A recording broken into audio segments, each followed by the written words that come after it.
Good afternoon, folks. Hope you're all doing okay today.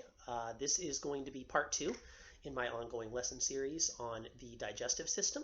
If you are in my anatomy and physiology class and you have not yet done so, I recommend that you go on Blackboard and download the handout for this section summarizing the notes and including the spellings of all the different vocabulary terms. I also recommend that if you've got your textbook or your lab manual in front of you, you might want to keep it handy so that you can look at some diagrams while I am telling you about all this. So, in our first lesson, we started off with kind of the fundamentals of what the digestive tract is and what it does, talked about the divisions of the digestive system, talked about the specific organs that we are going to pass through. We talked about the various membranes and mesenteries, and we went through all of the structures associated with the oral cavity, including the lips, the teeth, and the tongue, and all of their roles in this whole process.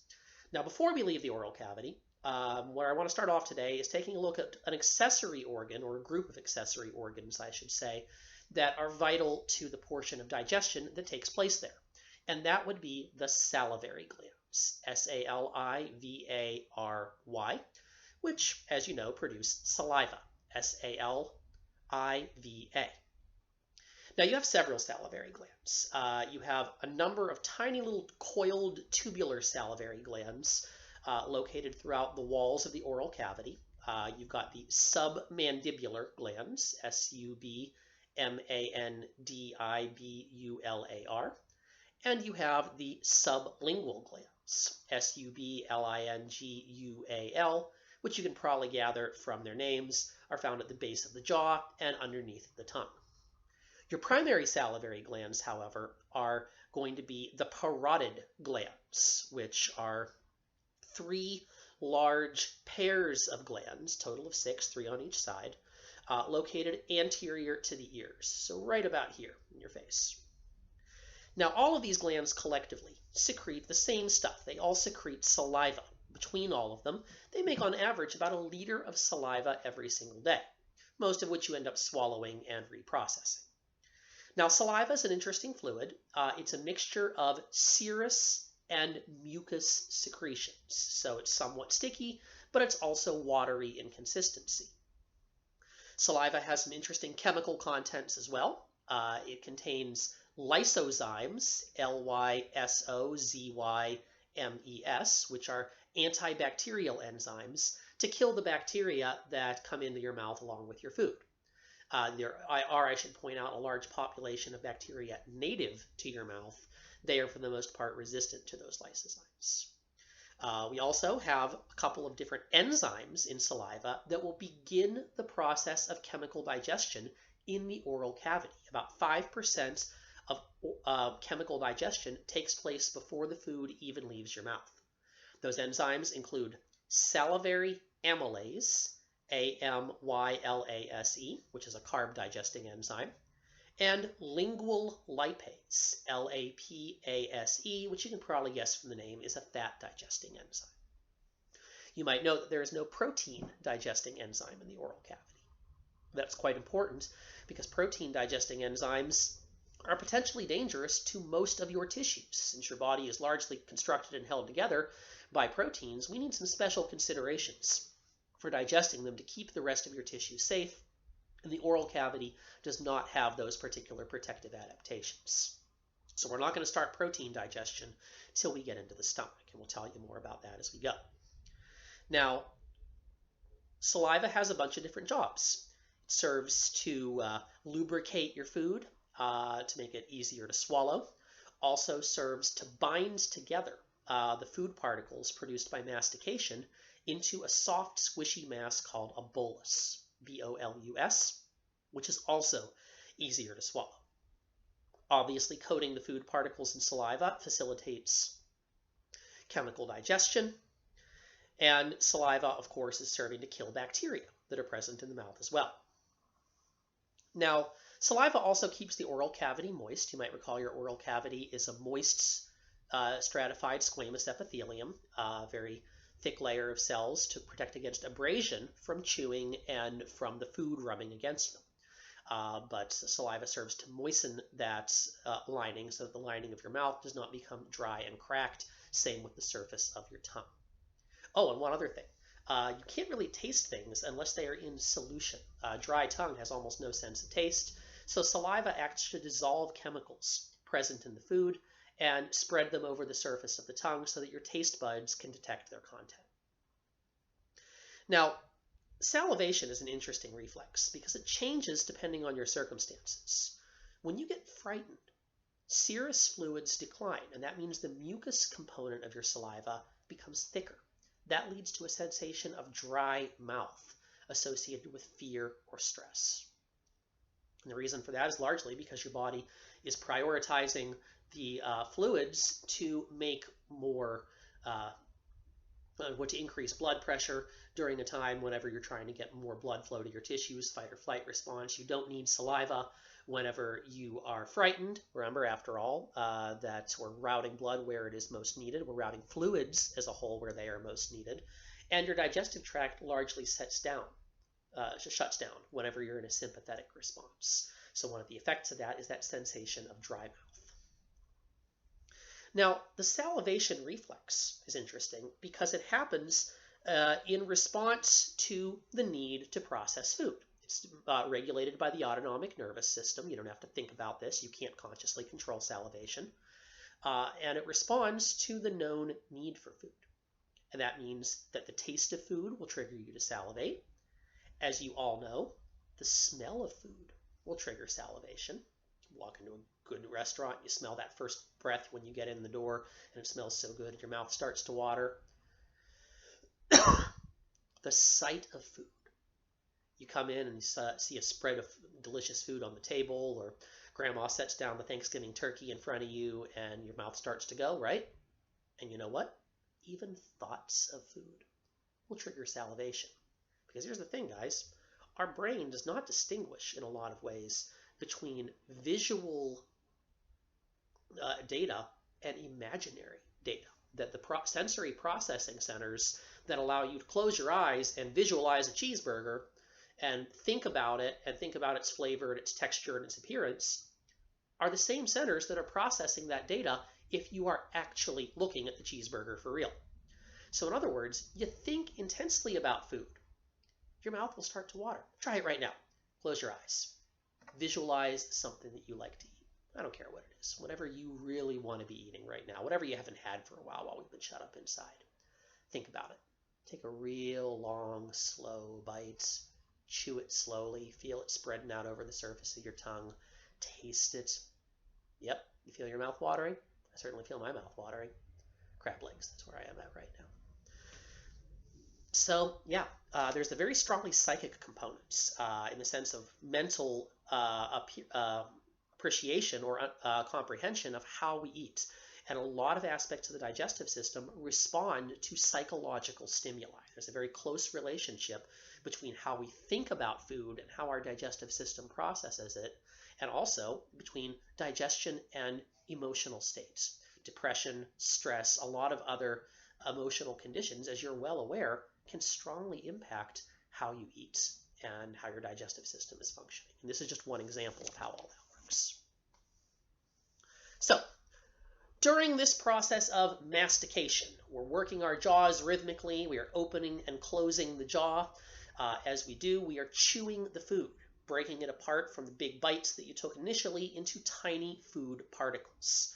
Breaking it up in that way increases its overall surface area, which means more exposure to saliva, which means more effectiveness at oral digestion, and getting it more effective for digestion in other parts of the body as well. More surface area is more space for digestive enzymes to work. So break the food up in the mouth by chewing it.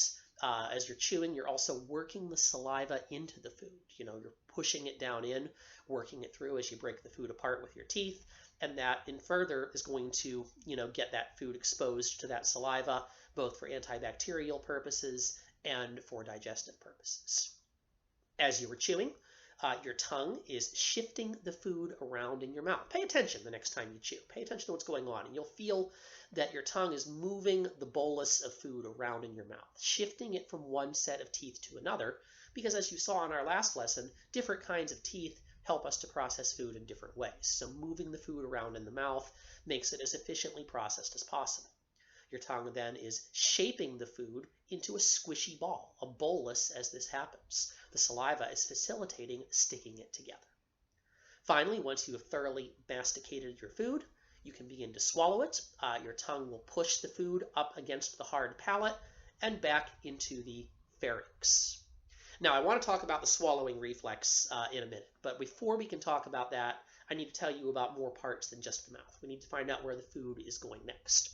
So, once we exit the oral cavity, we're going to move into a structure you're already familiar with from the respiratory tract, the pharynx, P-H-A-R-Y-N-X, which is, of course, the throat.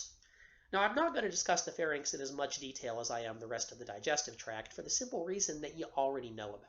We've mostly discussed the pharynx in the context of our respiratory system. You know, the pharynx has three basic parts.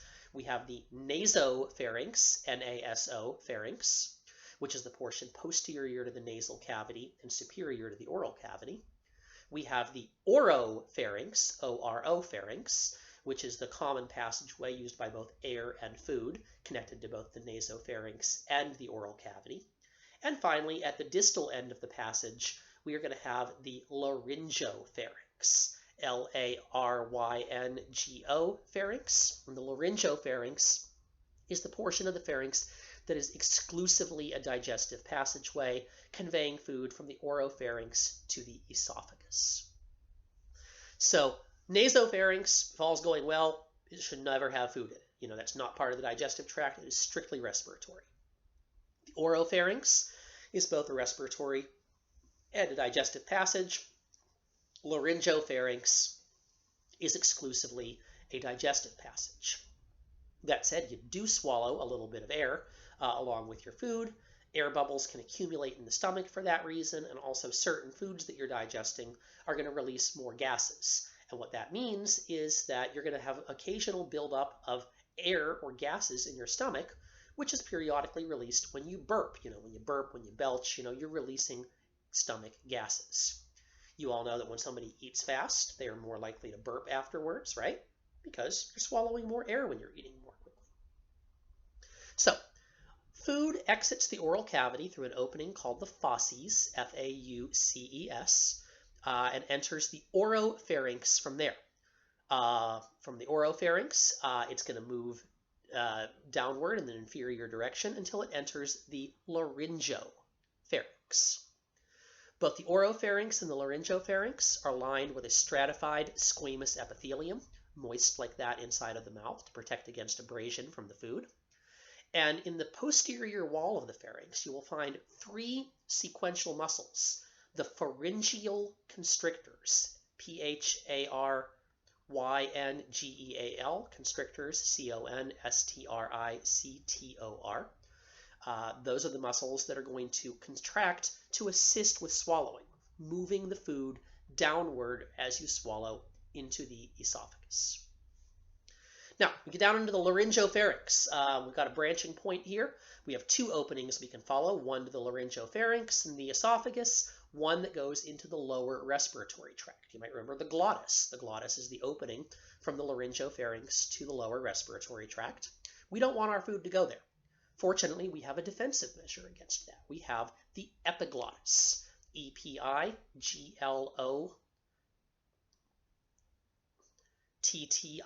The epiglottis, which literally means above the glottis, is a flap of elastic cartilage that folds down over the glottis when you swallow.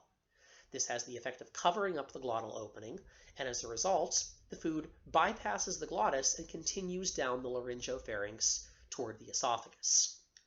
Now, you've all had the experience of food going down the wrong pipe, right? We've all had that uncomfortable experience that you swallow too fast, or if you make a noise while you're swallowing, you cough, you laugh, you try to say something while you're swallowing, you can end up with a situation where something you're swallowing goes into the glottis because it was not fully closed up. If that happens, then what can happen is that that food begins to block up the respiratory tract. We say that you have aspirated it, A-S-P-I-R-A-T-I-O-N, aspiration. That's to inhale things that you're not supposed to inhale. Now, solid or liquid particles entering the larynx through the glottis triggers a very powerful coughing reflex. You'll start to cough and choke as you try to expel whatever you swallowed there. If the glottis gets completely blocked off, you can find yourself choking. And that's when we would do the Heimlich maneuver. You all know that one, Heimlich, capital H, after the doctor who invented it, in which we apply upward pressure beneath the diaphragm with your fist in order to create basically a force of air behind the obstruction to expel it from the glottis. But under normal circumstances, the epiglottis folds down, covers up that opening, and the food continues where it needs to go.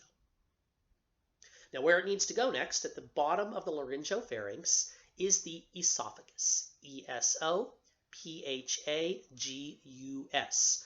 Now, esophagus is an interesting word. It's got two different spellings. It's spelled the way I just spelled it, but there's an old-fashioned spelling of esophagus that looks like this. Just 1 second.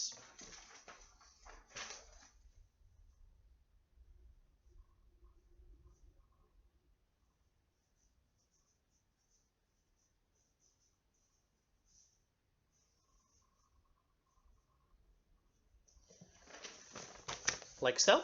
O-E-S-O-P-H-A-G-U-S.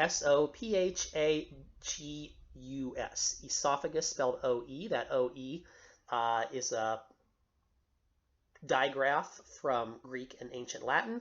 It's pronounced like an E sound or like an E kind of sound. So sometimes you'll see it as two separate letters, O-E. In some older texts, you'll actually see it as a digraph like a ligature with the two letters bonded together to form that O-E symbol that I just drew right there. So some older texts you will find that digraph letter, but you don't really see that much anymore. But if you ever see that in an older textbook or older medical writing, it's the same thing as the esophagus spelled with an E that we do right now.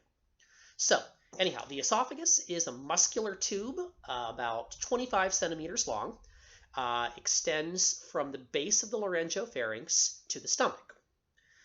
Esophagus is located anterior to the vertebral cavity and posterior to the trachea or windpipe. You might recall a thing I told you about when we talked about the respiratory system is that when you swallow, the esophagus bulges forward into the trachea. That is why the cartilage rings that support the trachea are C-shaped and open at the back, because that way the esophagus can bulge forward into it as the bolus of food passes down. The esophagus has a thick wall, 4 tunics, like every other part of the digestive tract we have discussed. The muscularis is unusually thick because it has to take the action of forcing food downward. Interesting thing about this, most of the digestive tract has a smooth muscle muscularis, but the uppermost portion of the muscularis in the esophagus is skeletal muscle, not smooth muscle. In other words, it is under your voluntary control. You can voluntarily choose to control swallowing because the upper portion of the esophagus is skeletal muscle. Yep, I chose to swallow right there. Now, the lower portion of it is smooth muscle. You have voluntary control of swallowing, but smooth muscle takes over once it gets down in there. Inner lining of the esophagus is lubricated with mucus to protect it from abrasion against your food. You're going to find a sphincter at either end of the esophagus. Muscular sphincter, a ring of muscle that opens or closes to provide access. We have the upper esophageal sphincter, E-S-O-P-H-A-G-E-A-L. Sphincter, if you don't remember, is S-P-H-I-N-C-T-E-R. So the upper esophageal sphincter, which is sometimes called the pharyngeal sphincter because it controls access to the pharynx. When food presses against it, the upper esophageal sphincter opens, allowing access to the esophagus. At the bottom of the esophagus is the lower esophageal sphincter, sometimes called the cardiac sphincter, C-A-R-D-I-A-C, cardiac like hearts, because it is located anatomically near the hearts. Now, speaking of, that actually becomes relevant to a thing that you all have experienced at some points, the phenomenon of heartburn. Here's what's going on with that. Your esophagus passes through the diaphragm on its way from the thoracic cavity to the abdominal cavity. The esophagus begins in the thoracic cavity, it ends in the abdominal cavity. And it has to go through the diaphragm along the way. Now, the diaphragm has a little slit in it called the hiatus, Hiatus, to admit the esophagus. But here's the thing. In some people, the hiatus is wider than it needs to be. This can happen due to injury. This can happen due to congenital defects in the structure of the hiatus. But either way, this is what we call a hiatal hernia, Hernia. Whenever anything is herniated, that means it's bulging into a place where it should not. So a herniated disc in your vertebral column is bulging out from the vertebral column. And a hiatal hernia basically means that the hiatus is too wide and the stomach bulges upward into the hiatus. That distends the shape of the stomach, and it also distends the shape of the lower esophageal sphincter. A consequence of this is that acid from the stomach can move upward into the esophagus. We call that acid reflux. R-E-F-L-U-X, acid reflux. You've all experienced acid reflux. It's a painful burning sensation down in your chest. We call it heartburn because it's in the vicinity of the heart. But it's not actually the heart at all. It's just around the cardiac sphincter. So hence the term heartburn we get from that.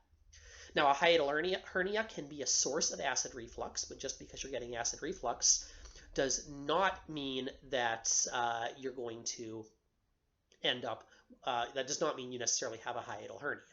Other possible sources of acid reflux can happen. There are quite a lot of reasons it can take place. We'll talk more about that later. But if you do have a hiatal hernia, not only will you experience acid reflux, but you'll also be prone to esophagitis, esophagitis, inflammation or infection of the esophagus, and gastritis, gastritis, inflammation or infection of the stomach. And eventually, this can lead to stomach ulcers as well, U-L-C-E-R. We'll talk more about ulcers a little bit down the line here too. So that's our esophagus. We've got upper esophageal sphincter at one end, muscular tube, the smooth muscle at the top, skeletal muscle at the top, smooth muscle at the bottom. Inferior end of the esophagus, lower esophageal sphincter entering the stomach. Esophagus passes through the hiatus of the diaphragm along the way. Okay, so now that we've got all that, let's now talk about a thing called deglutition. D-E-G-L-U-T-I-T-I-O-N. Deglutition is the fancy term for swallowing. And now that you know all the parts involved, we can tell you how this works. Swallowing actually has three distinct phases. Phase one is the voluntary phase, the phase that is under your conscious control. This is when you choose to swallow. During phase one, the tongue pushes the bolus of food up against the hard palate. That shoves it into the oropharynx. That's the basic beginning part. From here on out, it's reflexive. From here on out, you don't really have control over it. Next phase is the pharyngeal phase. The pharyngeal phase is going to have a few parts. When the bolus enters the oropharynx, a couple things happen. The soft palate, remember the soft palate we talked about with the respiratory system? The soft palate, P-A-L-A-T-E, moves to cover up the opening to the nasopharynx. That way, swallowed food and drink don't end up going up to the back of your nose. Any of you who have swallowed or laughed while swallowing might have had the uncomfortable experience of snorting Coke up your nose or something like that. I mean, the drink Coke, I'm assuming you're not snorting the other kind of Coke up your nose. Don't do that. That's a bad idea. But under normal circumstances, soft palate blocks up the opening to the nasopharynx so that food doesn't go up that way. The oropharynx elevates to receive the bolus of food. The pharyngeal constrictor muscles that I mentioned a few minutes ago constrict one after the other, pushing the food downward ahead of them. As they move down over the glottis, the bolus of food pushes on the epiglottis, causing it to fold downward like a trap door, covering up the glottis so the bolus can continue down into the laryngopharynx.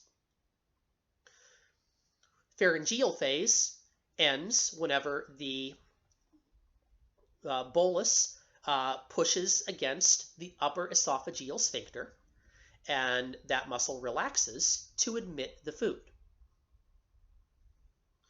Final phase is the esophageal phase, E-S-O-P-H-A-G-E-A-L.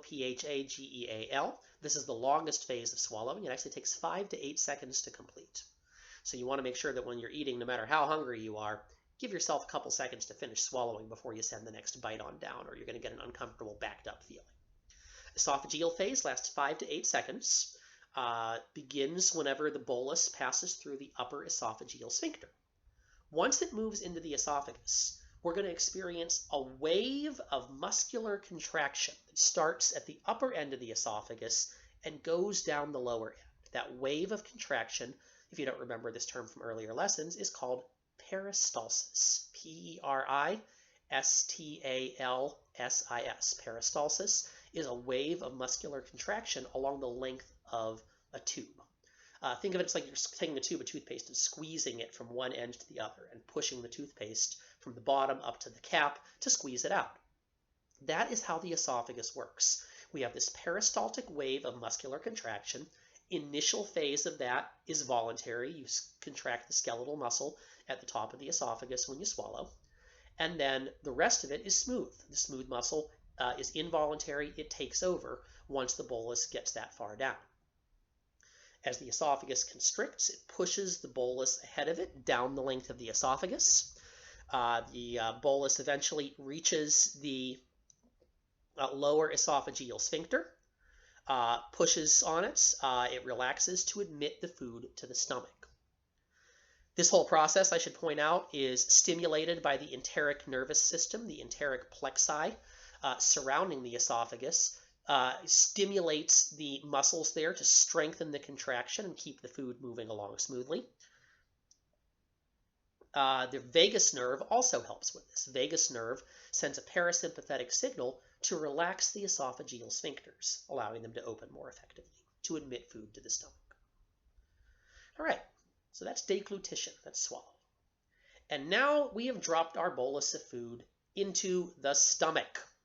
Now, when people think about the digestive tract, they think about the stomach as being like the main component of it. In reality, the stomach is only doing some digestive tasks. And indeed, it's not even carrying out the most significant chemical digestion tasks. The stomach is an organ that you can think of as kind of a storage sac and a mixing chamber. That really is the best way of looking at it. Stomach is an enlarged segment of the GI tract. It is the beginning of the GI tract proper, gastrointestinal, stomach plus intestines. Stomach is located in the left superior quadrant of your abdomen. It's right in the vicinity of the heart, which is why a lot of stomach distress ends up feeling like something is wrong with our hearts. The stomach is a sac-like organ, roughly bean-shaped, highly elastic. The stomach is able to stretch considerably. At rest, it's a shrunken little bag, but stretched out fully, the adult human stomach can occupy a volume of a maximum of about 2 liters. Although, needless to say, hardly any of us ever stuff our stomachs that full. Now, stomach's anatomy has a number of different names for parts here, and I recommend if you've got a diagram to look at it while you are discussing this so you can see what I'm talking about. If you don't have one, you might want to take a moment to find one. So we have the stomach opening at the gastroesophageal opening, Gastroesophageal, gastroesophageal, that is stomach to esophagus.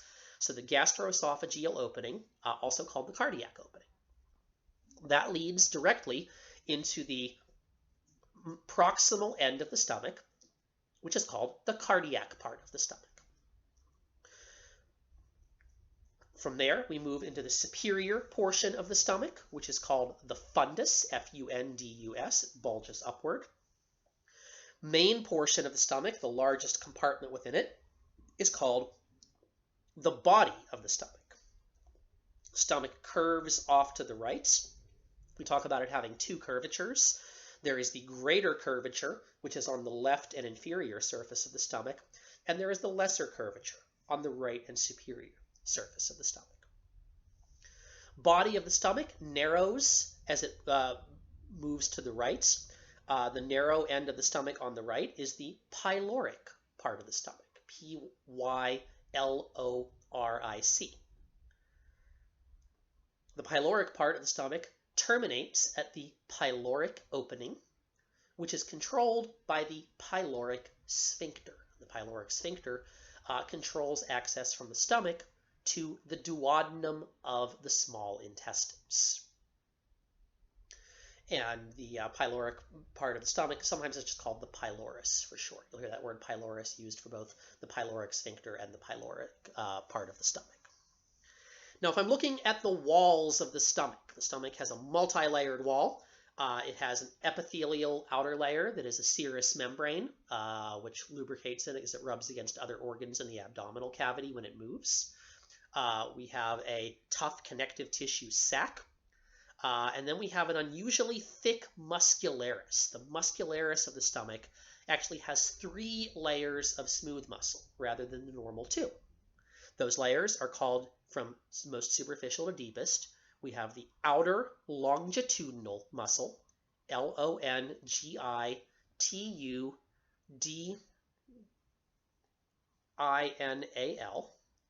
We have the middle circular muscle, and we have the middle oblique muscle, O-B-L-I-Q-U-E. The middle oblique is the deepest of those 3. Those 3 layers of smooth muscle are oriented at different angles relative to one another, so that when they contract, they provide a very mixed up churning kind of movement to shift things around in the stomach in 3 dimensions. The mucosa and submucosa of the stomach, forming the lining of it, are very deeply folded. There are big, deep folds in the stomach. When the stomach is empty, its walls are not tightly folded, but are very compressed, crunched down, folded deeply. Those folds are called rugae, R-U-G-A-E. As the stomach fills up, the rugae gradually expand and disappear as the stomach stretches out to accommodate food. Imagine that you have, a bag that you have folded up into a lot of little small compartments. You slowly open the bag, and all the folds of the bag disappear as it stretches out. That's kind of how the stomach is working. The lining of the stomach, the mucosa, is a simple columnar epithelium, produces lots of mucus. That mucus serves both to lubricate the inside of the stomach and to protect its lining from its own acidic contents. The mucus coat of the stomach is quite important for keeping it safe from the highly acidic secretions that it produces. Even so, the lining of the stomach periodically sloughs off and has to be replaced with new epithelial cells. In the lining of the stomach, you will find numerous small depressions called gastric pits. Anything that is gastric, G-A-S-T-R-I-C, is something pertaining to the stomach. The gastric pits lead to small gastric glands found within the stomach's wall. The gastric glands are going to be responsible for secreting the various chemicals the stomach needs to operate. So, speaking of stomach secretions, I've already mentioned mucus. Mucus is an important secretion in the stomach for both lubricating the food in it and also for helping to protect its walls against its own acids. The fluids of the stomach are collectively referred to as gastric juice. Tasty term, huh? My gastric juice consists of several different parts. Mucus is a significant part of it. Hydrochloric acid, HCl, is a major part of gastric juice. The stomach has the lowest pH of any internal bodily organ. The pH in the stomach, thanks to all the hydrochloric acid, stays down around 2. And that's quite important because the hydrochloric acid is serving to complete physical digestion, to break down the small food particles that you were swallowing as small as they can get. We also are going to have that hydrochloric acid doing another important job. It is going to activate another secretion called pepsinogen, P-E-P-S-I-N-O-G-E-N, pepsinogen. Pepsinogen is an inactive protein digesting enzyme. It has to be inactive before it gets to the stomach because otherwise it would digest the glands producing it and the tubes carrying it. So pepsinogen is secreted into the stomach as a part of gastric juice in inactive form. The pepsinogen molecule only activates in the presence of low pH environments. You need a highly acidic environment to make that enzyme turn into its active form. Once it activates, it becomes the enzyme pepsin, P-E-P-S-I-N. Pepsin is our body's chief protein digesting enzyme. Remember I said we didn't start protein digestion in the mouth. That's partly because the mouth doesn't have the protective inner lining that the stomach does to guard against it, and partly because the mouth is not low enough in pH to activate pepsinogen and turn it from its precursor form into its active form. Other things we will find in the stomach's lining, we will find intrinsic factor. If you don't remember intrinsic factor, I-N-T-R-I-N-S-I-C, we mentioned it in passing when we talked about blood and anemia. Intrinsic factor is a compound that's needed to help us absorb vitamin B12. Vitamin B12 is necessary for hemopoiesis. If you do not have enough intrinsic factor, then your body will not properly absorb vitamin B12, and you will have what we call pernicious anemia, P-E-R-N-I-C-I-O-U-S, pernicious anemia, which is a result of deficiency in an intrinsic factor. Usually you get vitamin B12 injections to help with that. And finally, there are also the hormones histamine, which you already know, and gastrin, G-A-S-T-R-I-N. Gastrin is the primary hormonal regulator of stomach chemistry. So all these things are found in gastric juice. They're all secreted into the inside of the stomach. Now, you are going to mix up the contents of the stomach. By the way, you make a lot of gastric juice. Your body actually secretes 2 to 3 liters of gastric juice a day, keeping the stomach ready to go, and also, incidentally, killing bacteria that get down. That highly acidic environment is not just good for digestion, it is also good for protecting you against any bacteria that survived your mouth. Now, we don't secrete all the gastric juice all the time. There's a little bit in there at any given time, but because it's highly acidic, we don't want to leave lots of it lying around in there, or it's eventually going to eat through that mucus coating and start to damage the stomach's walls. So you begin secreting gastric juice primarily when you need it. It begins before food is even consumed. There are actually 3 distinct phases of gastric juice secretion. First, we have the cephalic phase, C-E-P-H-A-L-I-C. The cephalic, remember the word cephalic means from the head. The cephalic phase is stimulated by sensory data. When you taste, smell, see, or as I indicated a few minutes ago, even think about food, the cephalic phase begins and your stomach begins secreting gastric juice. This is the stomach's way of saying, okay, better get ready, I got to break down some food. There's the food, it's coming, I need to prep for it. So gastric juice begins to be secreted before you even eat.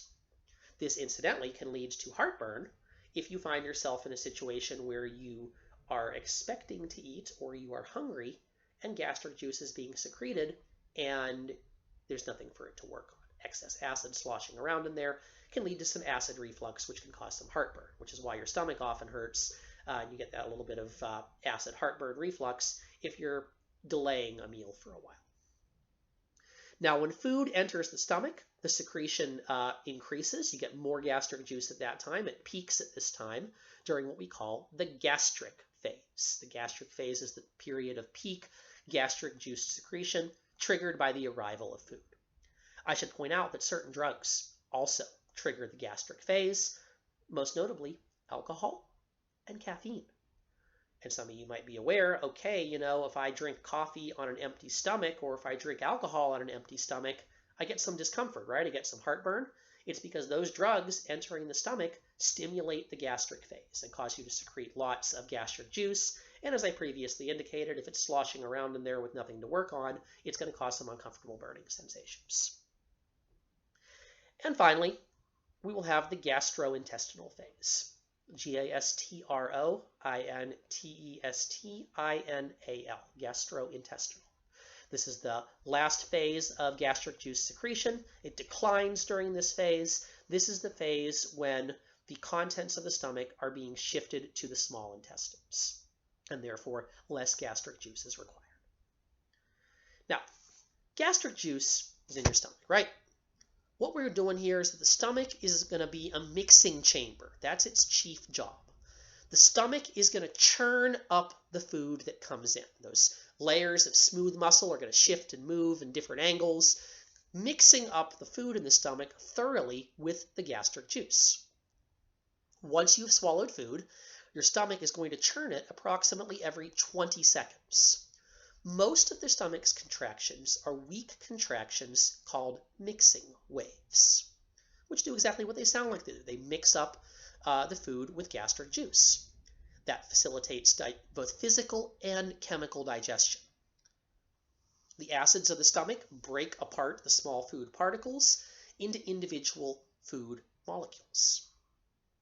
And then the digestive enzymes, primarily pepsin here, are going to further break down the food molecules, reducing them to, amino acids and so forth.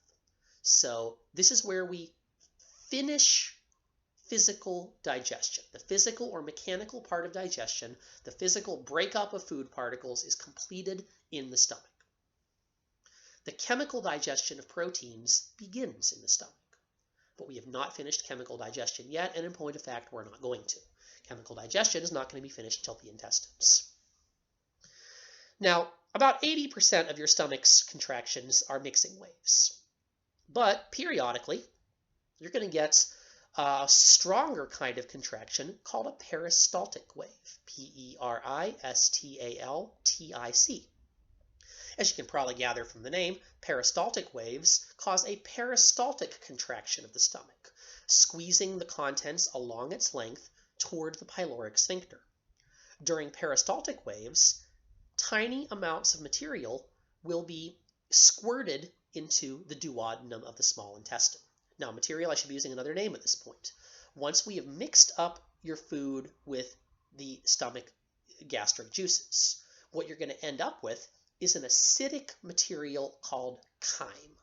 C-H-Y-M-E, chyme. Chyme is the mixture of nutrients and gastric juice that the stomach produces. It's a nutrient-rich broth of sorts that will then be passed on to the small intestines. Stomach is going to squirt a little bit of chyme at a time, not a whole lot, a few milliliters at a time with each peristaltic wave. It takes some time for the stomach to fully process a meal. How long? On average, between 2 and 6 hours. Certain nutrients are processed faster than others. It is faster to digest carb-rich meals than it is protein or fat-rich meals. Protein and fat-rich meals stay in the stomach for longer, whereas carb-rich meals go away fairly quickly, which is why, if you have a bowl of cereal and some toast for breakfast, you're probably going to be hungry for lunch pretty soon. On the other hand, if you go to a barbecue and you eat a whole big old pile of meat, you're going to be full for quite a while thereafter, because your stomach takes much more time processing all those proteins and breaking apart those fats. So, on average, 2 to 6 hours from the time a meal arrives to fully empty the stomach. Now, interesting thing about this, your stomach will churn even when there isn't food in it, especially if you are expecting food. If you are accustomed to eating a certain time of day, if you always have lunch at the same time or whatever, your stomach begins to say, uh-oh, I better get ready for the food that's happening. It gets into a habit. Our digestive tracts are really good at building habits, and we don't fully understand how that works yet. But we know that they are able to build in patterns based on your behavior. So if your stomach is accustomed to receiving food at around noon each day, and you skip lunch, your stomach's going to still get ready for the food that it's not getting. It's going to secrete gastric juice, and it's going to begin to churn it around. And as that gastric juice churns around in the stomach, you're going to hear a gurgling, sloshing sound in there, and you'll feel it. That's what we call your stomach growling, right? When your stomach is growling, and you know, oh, that means I'm hungry, right? Because that's your stomach saying, hey, I want some food in here right now. I'm ready for food. Give me the food already. So when your stomach is growling, that can happen. And as I indicated before, that excess acid floating around in there when you're delaying your meal can cause some damage. It can lead to some eating away at the lining of the stomach and causing little damaged patches, or even refluxing up into the esophagus and causing some heartburn, either of which is uncomfortable. The longer you delay your meal, the more forceful those contractions become. If you haven't eaten for about 12 hours, your stomach's contractions are going to become painful. Those painful contractions are called hunger pangs, P-A-N-G-S. Hunger pangs will typically continue for 12 to 24 hours of not eating, and after about 24 hours, your stomach kind of gives up and stops trying to give you a signal to eat. But yeah, you can build some food habits that way. Your stomach's growling. Basically, it's asking for you to throw some stuff in there. All right, so sounding good. Now, one last important thing about the stomach. Let's talk a little bit about what happens when it gets irritated. Infection or irritation of the stomach lining is called gastritis. It's an inflammation of the stomach lining, quite uncomfortable, can make digestion very uncomfortable, lead to painful burning sensations in the stomach, can cause nausea, which might cause you to vomit. More about vomiting in a moment. Gastritis can make it hard to fully process your meals because the act of digestion becomes painful. And the stomach is also not as well equipped to secrete the proper digestive compounds when it is inflamed. So that's the thing we do have to concern ourselves with. Sometimes the stomach can become quiescent. Sometimes the stomach is insufficiently active. That is called gastroparesis. Gastroparesis.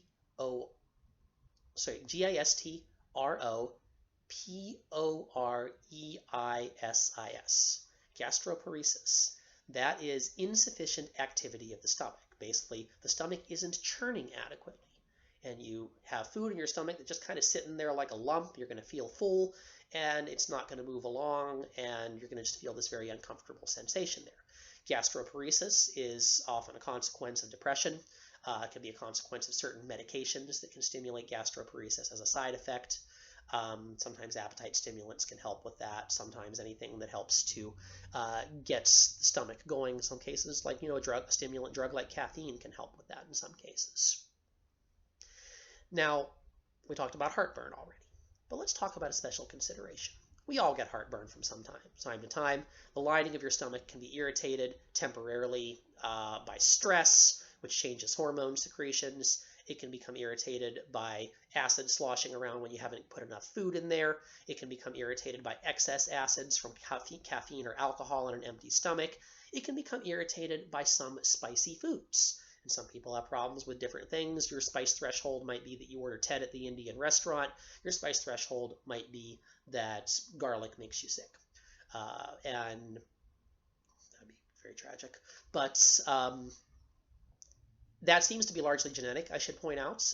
If you have poor tolerance for spicy food, honestly, you don't have a lot of control over that. It's partly habit. You get used to it and you begin to as I said, your stomach builds habits, but your personal threshold for what your stomach lining can tolerate in terms of spice is largely genetically determined, and you can't build it up from where it was. Now, sure, if you're not accustomed to eating spicy food and you begin, building up a tolerance by consuming it regularly, your tolerance will increase up to whatever your personal limit happens to be. But you're going to have a personal limit that is largely not within your power. Point is, lots of things can happen that can give you temporary bouts of heartburn, either excess stomach acid sloshing around or can lead to acid reflux. But some people end up with chronic acid reflux, a thing that happens to them on a regular basis. This is called gastroesophageal reflux disease, often called GERD for short, gastroesophageal reflux disease. This causes the periodic release of acids into the esophagus. Number of reasons this can happen. It is most commonly a consequence of hiatal hernia. Can also happen due to congenital overproduction of stomach acids. Eating habits can cause this too. If you habitually wear very tight clothing, you can end up with GERD temporarily or in a lasting way. because tight clothing, compressing the abdomen, squeezes the shape of the stomach, squeezes the lower esophageal sphincter, and allows stomach contents, acid chyme, to seep back upward. Eating habits can do this. If you habitually delay meals and you're getting acid churning around in your stomach regularly, you can end up with GERD as a result of this. Caffeine, alcohol, and nicotine all contribute to it. Smokers and heavy drinkers are far more likely to end up with GERD. Regular coffee drinkers are more likely to end up with GERD. And both a temporary and a lasting thing. If you're in the habit of you have a big meal and you lie back, right? You lie down after your big meal. Don't lie down after your big meal. Sit up horizontally. Lying down after the big meal forces the contents of the stomach up against the lower esophageal sphincter and can cause it to open. That can cause short-term heartburn, and if you do it habitually, can lead to GERD. Now, if you have GERD, a lot of reasons it can happen. If it's happening because of a defect in the structure of the hiatus or the lower esophageal sphincter, sometimes this is operable. Sometimes you can operate and fix this.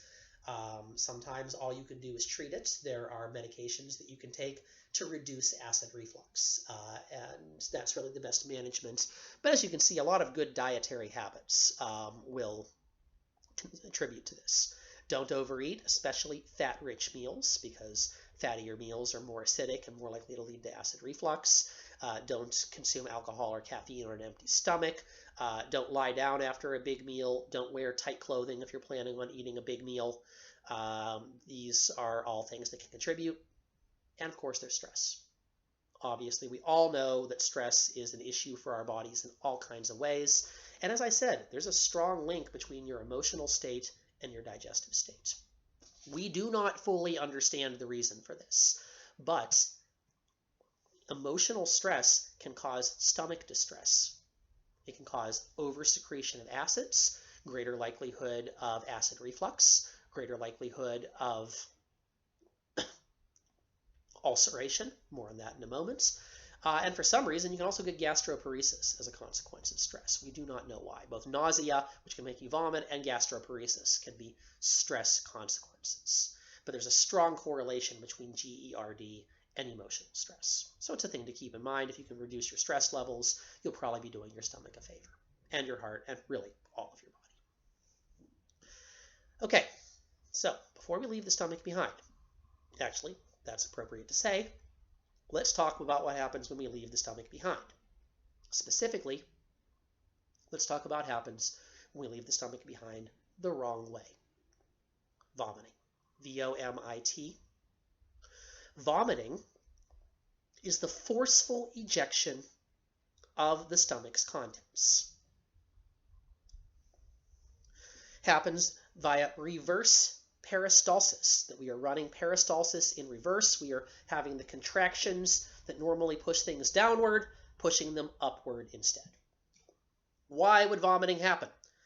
Irritation of the stomach lining can lead to vomiting, whether that irritation is bacterial infection, whether that irritation is spicy food, whether that irritation is lots of alcohol, lots of caffeine without anything else going on in there. Anything that irritates the lining of the stomach can lead to vomiting. Over distension of the GI tract, overstretching, overeating can lead you to vomits. Emotional stress can lead to vomiting. Sometimes stress can cause a vomiting response. Why would that be? It has to do with the fight or flight response. When your body is preparing for action, the last thing it wants to be worrying about is processing a meal. Therefore, we have a stress response sometimes that involves expelling your stomach contents. It basically means your body is thinking, uh-oh, I'm in a bad situation. I need to be ready for action. Your body can't distinguish between stress caused because of a bad day at work and stress caused because you have to go fight a bear now. And as a result, sometimes we will vomit in highly stressed situations to basically empty the stomach and prioritize bodily resources for your fight or flight response. Also, nausea can cause vomiting, and nausea can be induced by a lot of things. Nausea can be induced by dizziness. Nausea can be induced by certain drugs or toxins. Now, you might think to yourself, why the heck do I get nauseated and throw up after I get off the roller coaster? Some people, you get motion sickness, right? And if you didn't have me for A&P1, I talked about this a little bit, but the phenomenon with motion sickness is interesting because nausea, when you feel nauseated, that is primarily your stomach saying, I've got something unpleasant in me. Let's get rid of it. Nausea is the response to noxious stomach contents. This is a protective reflex to defend you against eating something you should not, whether that means spoiled food, whether that means toxic material in your food, whatever. Your stomach responds by vomiting. So, nausea is good in that regard, right? Why would I get nauseated when I'm on the roller coaster? Think about it. You're on an amusement park ride, and you're spinning, and you're dipping, and you're going up and down, or you're in a moving car, and it's swerving around corners, or speeding up and slowing down. You're having a lot of different kinds of motion. Now, your equilibrium organs, remember your whole apparatus for equilibrium in the inner ear, is telling you about all those states of motion. You can close your eyes on the roller coaster and you'll still feel yourself going up and down and accelerating around corners, and you'll know when you turn left and when you turn right. Here's the thing. For starters, our system of equilibrium did not evolve with any expectation we would ever go as fast as we could go. The human body was in many ways not designed to go at 70 miles per hour because in a state of nature, if you will, setting aside things like vehicles, human beings never accelerate that much. The most we accelerate is as fast as we can run. And our cars and our roller coasters and so forth can go way faster than that. Likewise, sudden swerving changes in direction, going up, going down. There's no situation in nature in which you rapidly rise faster than you can jump. Likewise, there's no situation in nature in which you rapidly drop faster than you can fall. And our body regards that as a supremely dangerous situation, and therefore triggers a big stress response. There's a reason fear of falling is extremely common.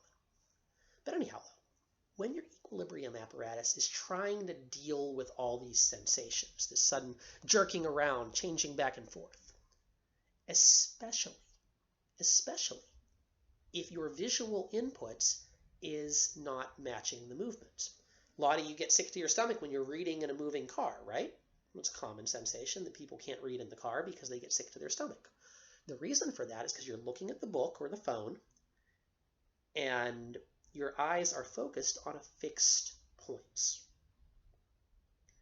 But you feel the car moving around you. Your visual data says, I'm not moving. Your equilibrium data says, I am moving. All these situations, the car ride where you're reading, the amusement park ride that's shifting you in all kinds of different directions, basically give your brain conflicting signals. And the brain interprets conflicting sensory data as a sign of poisoning. The brain says, uh-oh, something's messing with my inputs. I've consumed something toxic.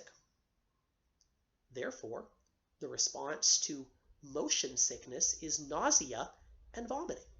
Because your brain thinks when you are undergoing motion sickness, your brain basically thinks you're poisoned. And it's trying to resolve the conflict in your sensory data between your eyes and your equilibrium organs by saying, okay, I'm clearly poisoned. This is the reflex action for dealing with poison. Let's empty the stomach contents. So that's why motion sickness.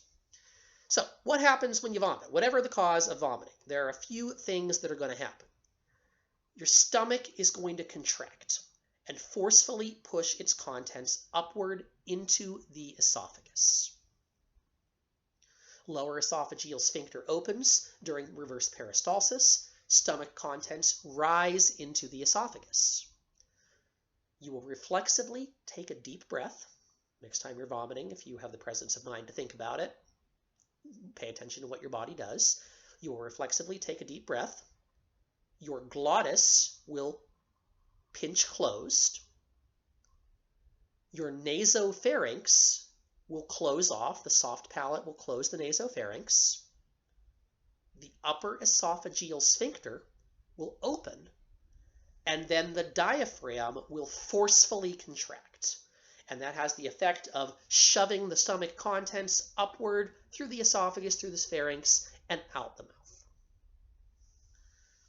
Some vomiting is gentle, some is violent. It all depends on how irritated the stomach is. Also, how much content is present. But you will find that sometimes you will choke during vomiting if the glottis is not fully closed, especially if you're vomiting when you're in a prone position or whatever. If your friend is drunk on the floor, pick them up before they vomit. They might choke themselves. Also, if the nasopharynx does not close rapidly enough, if you vomit very swiftly and the nasopharynx doesn't have time to fully close, you can end up with a very uncomfortable sensation of vomit in the back of your nasal passages. And you all know that when you get sick to your stomach, you get that burning feeling, right? And burns afterwards. The reason for that is because your pharynx, your esophagus, and if you're unfortunate enough, your nasopharynx, do not have adaptations to protect against acid. They are not well defended against the acid contents of the stomach. As a result of this, they're going to get a nasty, painful, burning feeling. All right? One last thing. You can see where excess stomach acid is problematic. What do you do when you have excess stomach acid? You get some antacids, right? You chew on some Tums or something equivalent. What you are doing is you are dropping calcium carbonate into your digestive tract. Calcium carbonate is the primary component of Tums and similar, anti-heartburn medications, because calcium carbonate is basic in solution. When it dissolves, you're going to release bicarbonate into your stomach. Bicarbonate is a basic compound. It is a buffer against acids. So by adding basic chemicals that are basically harmless, there's your basic joke, I guess, right? Tough crowd. All right, but yeah, so adding basic chemicals that are basically harmless to the stomach neutralizes some of that excess acid and therefore can diminish the discomfort associated with heartburn. Now, if you have regular heartburn, whatever the cause, stress, gastritis, whatever, you know that you run the risk of some lasting damage to the walls of the stomach. You can end up with what we call ulcers, U-L-C-E-R. Ulcers are basically raw, damaged portions of the stomach lining. What's happened is that the protective coating on the stomach lining, the mucus, has been worn away, and therefore the stomach begins to get damaged by its own pepsin and its own hydrochloric acid, leading to a raw, painful patch. Ulcers can cause persistent stomach irritation, lots of nausea, lots of vomiting, lots of gastric distress, lots of incomplete digestion of your food, which can then lead to things like diarrhea or down the line as well. So why do you get ulcers? It's not just stress. For a long time, we thought it was just stress. Turns out there's more going on. The reason you get an ulcer is because that little bare patch in the wall of your stomach that was eroded away gets colonized by bacteria, specifically a family of bacteria called Helicobacter pylori.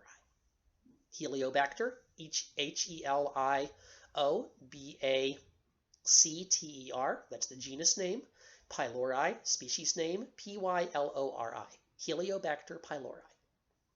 And by the way, if you're writing genus and species names, proper usage in biology, you italicize or underline them. Capitalize genus name, do not capitalize species name. So Helicobacter is capitalized, pylori is not capitalized. The whole thing is italicized or underlined.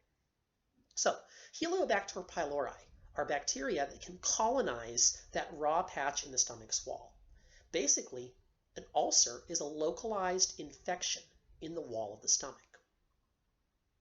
And the way we can deal with it most effectively, at one time, ulcers meant surgery. But since we've learned that, we have learned that most ulcers can in fact be treated with antibiotics. You kill the Helicobacter bacteria and the stomach lining will have an opportunity to heal. We actually discovered that in a somewhat dramatic way. The idea that ulcers were caused by bacteria was actually the result of a specific researcher. Actually, two doctors, two research physicians from Australia. A fellow by the name of, brain just shut down, Barry Marshall, and a guy by the name of Robin Warren. The two of them conceived the theory in the 1990s that Heliobacter pylori were responsible for what are called peptic ulcers, that is, ulcers in the walls of the stomach, which were often thought to be due to pepsin. Now, their idea was not taken terribly seriously because the prevailing medical idea at the time was that it was just overactive stomach acids that were causing damage to the stomach's walls. Their theory was no, it's bacteria that are responsible for this. They were unable to make their case to other doctors, and they couldn't do it with lab mice, which is the standard way of testing a lot of these things, because Heliobacter pylori only infect primates. So finally, Dr. Marshall did a rather dramatic demonstration of his own thesis. What he did is he got some Heliobacter pylori bacteria extracted from the stomach of one of his patients who was suffering from ulcers. He cultured those bacteria, he stirred them into a broth, and he drank them. He developed stomach ulcers, and then he put himself through a course of antibiotics and got better. This rather dramatic episode of self-experimentation was quite controversial when it happened because it's generally considered unethical to experiment on yourself as a scientist, but frankly, he didn't find another subject that he could do it with. And so Marshall did this extremely, you might say, showman-like demonstration of his thesis, showed quite clearly, yeah, looks like the bacteria are causing it. And Marshall and Warren ended up winning the Nobel Prize in Medicine in 2005 for their discovery. So, kind of a neat story. I always thought that was cool. All right, so spend a lot of time in the stomach, but little by little, the contents of the stomach are going to be emptied, squirted a little bit at a time out of the stomach and into the next organ in line. And our next organ in line, you probably already know, at least you should if you've been paying attention, is, of course, the small intestine. Now, the small intestines are only small if you talk about them in comparison to the large intestines. And even then, they're only small if you talk about them in terms of diameter. Small intestine is a narrow, coiled tube, only about 1 centimeter in diameter, but there's a lot of it. Packed into the center of your abdominal cavity is approximately 6 meters of small intestine, coiled up really tightly in there. The small intestine is your primary organ of digestion and of absorption. You might have noticed when I talked about the stomach, I didn't say anything about absorbing nutrients. That's because the stomach does very little of that. The stomach has very, very limited absorption functions. Some fat-soluble vitamins and nutrients can pass through the stomach walls. Alcohol, incidentally, passes through the stomach walls really easily, which is why it affects you pretty quickly after you drink it. But for the most part, the stomach is, as I said, a mixing chamber. It's there to complete physical digestion and begin protein digestion. It is not there chiefly to absorb nutrients. The small intestine is your body's primary organ of absorption, of collecting the nutrients released from chemical digestion. It is also, incidentally, the primary organ of chemical digestion. We did a little chemical digestion in the mouth, we did some more in the stomach. Chemical digestion is going to be completed in the small intestines. Average meal spends between 3 and 5 hours in the small intestines on top of the 2 to 6 hours that it already spent in the stomach. As with the stomach, protein and fat-rich meals take a bit longer to process. Now, the small intestine has 3 distinct segments. And those segments in order are the duodenum, D-U-O-D-E-N-U-M, the jejunum, J-E-J-U-N-U-M, and the ileum, I-L-E-U-M. Incidentally, that word right there is Exhibit A in why spelling really matters in anatomy. Because the ileum, that word ileum that I just pronounced that way, there are 2 parts in the body called the ileum. The ileum is part of the small intestine, and it is also part of the pelvic bones. You might remember that from our skeletal system. They're pronounced the exact same way, but the pelvic ileum is I-L-I-U-M, and the digestive ileum is I-L-E-U-M. And considering that they're located moderately close to one another, yeah, if I say the patient got struck and suffered damage to his ileum, struck in the lower abdomen, suffered damage to his ileum. Pronunciation alone does not tell me whether he damaged his pelvic bone or whether he damaged his intestines. So yeah, know the spelling, I-L-E-U-M. All right, now first segment of our small intestine. Once we leave the stomach, the chyme that we produced, and what we are squirting in here at this point is chyme. We've got a broth of processed nutrients, of gastric juices, highly acidic at this point, and some non-digestible material, primarily fibers and things that the body is unable to break down. These things are released a couple milliliters at a time into the duodenum. Duodenum is the first segment of the small intestine. It is a U-shaped curve originating at the pylorus, at the pyloric sphincter, goes across your abdomen to the right, bends down, curves around the head of the pancreas. The head of the pancreas is tucked into the curve of the duodenum. It ends in a sharp bend. It kind of goes across the abdomen, curves, goes back down underneath, and then there's a sharp bend at the end of the duodenum where it leads into the jejunum. Duodenum is on average about 25 centimeters long, about 1/4 of a meter. The wall of the duodenum features ducts which lead to the liver and the pancreas. The digestive enzymes utilized in the duodenum are going to come from the pancreas and the liver. If you look at the inside lining of the duodenum, you will find that its mucosa, like that of the stomach, is heavily folded. We call these folds circular folds rather than rugae, because they have a distinct circular pattern to their arrangements. But they do the same thing that the rugae of the stomach do. They expand to occupy, to accept the larger volume of things coming in. In the lining of the duodenum, and actually continuing throughout the small intestine, but most concentrated in the duodenum, you will find little finger-like fibers extending into the lumen of the small intestine from its lining. Those little fibers are called villi. V-I-L-L-I. They are densely packed with capillary beds, both blood capillaries and lymphatic capillaries. Their lymphatic capillaries, incidentally, are called lacteals. L-A-C-T-E-A-L-S, lacteals. And they're there largely to pick up fats. You might recall that one of the lymphatic system's job is fat absorption. So the villi are about 1 millimeter long each. They stick into the interior of the lumen of the small intestine. They are packed with capillaries, both lymphatic and blood. All over the surface of the villi, you will find millions of microscopic fibers called microvilli. Thanks to the villi and the microvilli, the internal surface area of the duodenum is 600 times greater than it would be if it was just a smooth tube of the same length.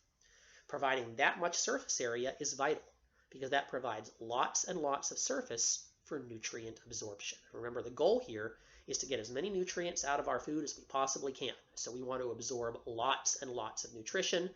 The villi and the microvilli facilitate that. Duodenum produces a high level of mucus, same reason as the stomach, protects it against gastric juice. It was receiving acid chyme, which is lots of hydrochloric acid from the stomach, and therefore we have to protect the walls of the duodenum against it. Duodenum is going to be the primary site of chemical digestion, folks. This is where we finish most chemical digestion. That little 25 centimeter segment of the small intestine does more chemical digestion than the mouth and the stomach put together. Liver and pancreatic secretions are released into the duodenum, and the enzymes there digest all the nutrients coming in. We have enzymes that break down protein, fat, carbs, even nucleic acids are going to be digested here. This is where we complete chemical digestion. We also begin absorption here. The microvilli are the primary absorptive structures. They have a very thin epithelial membrane, simple squamous epithelium. They excel at soaking up nutrients. Nutrients from our food diffuse across the membrane of the microvilli. and are collected by all the capillaries in the villi, thus making those nutrients available to our circulation.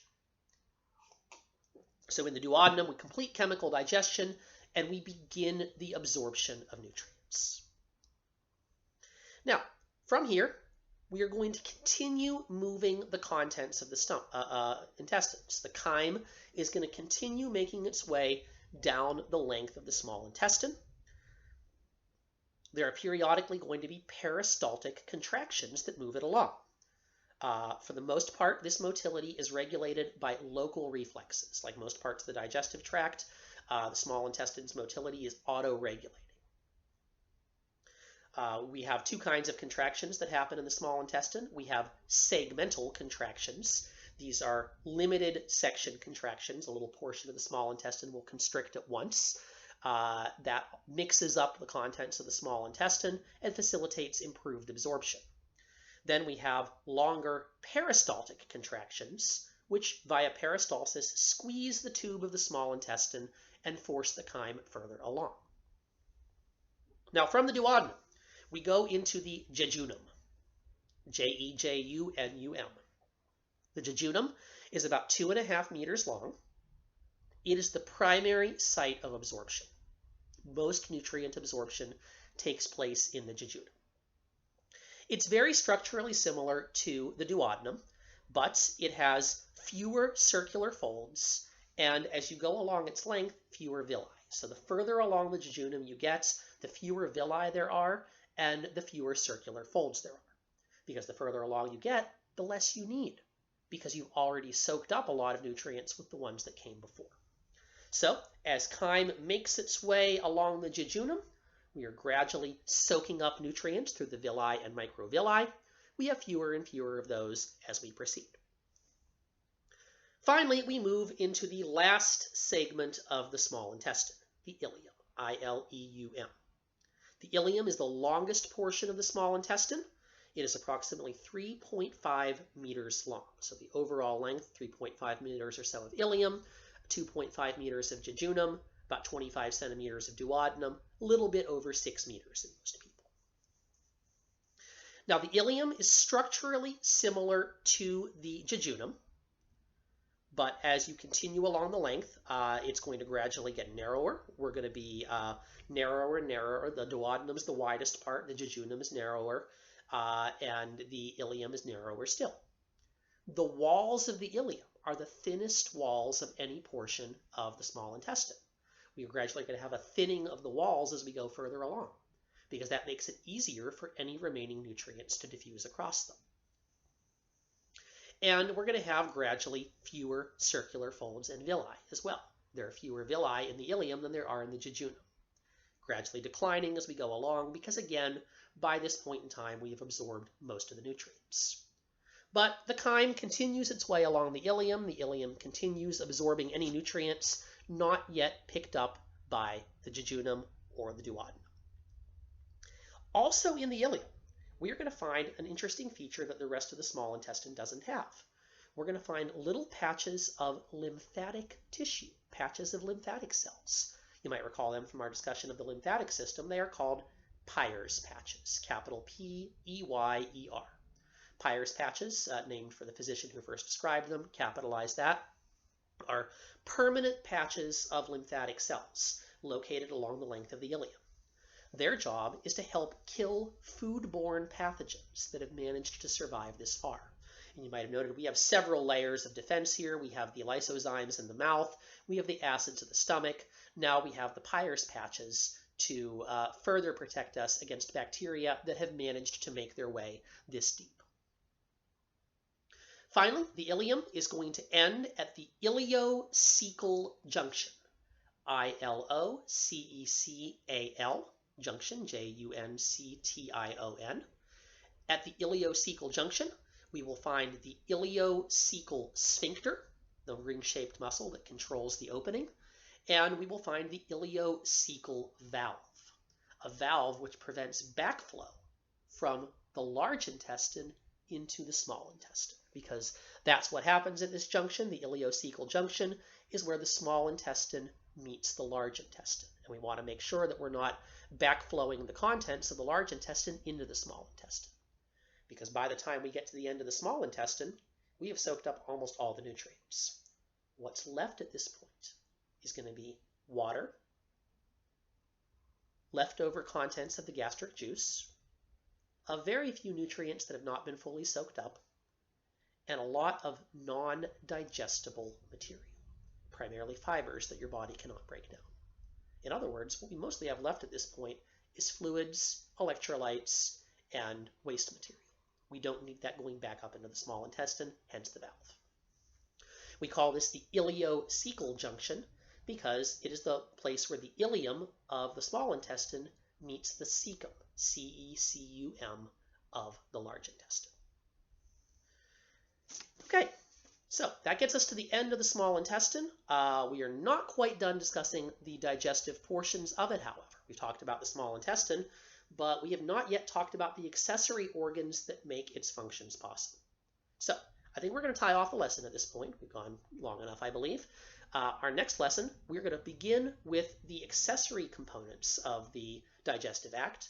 We're going to talk about the liver, the pancreas, and the gallbladder. And if that doesn't take up a full lesson, we will move on from there to begin discussing the large intestine itself. All right, I hope you all are having a good rest of your day. I'll talk to you soon.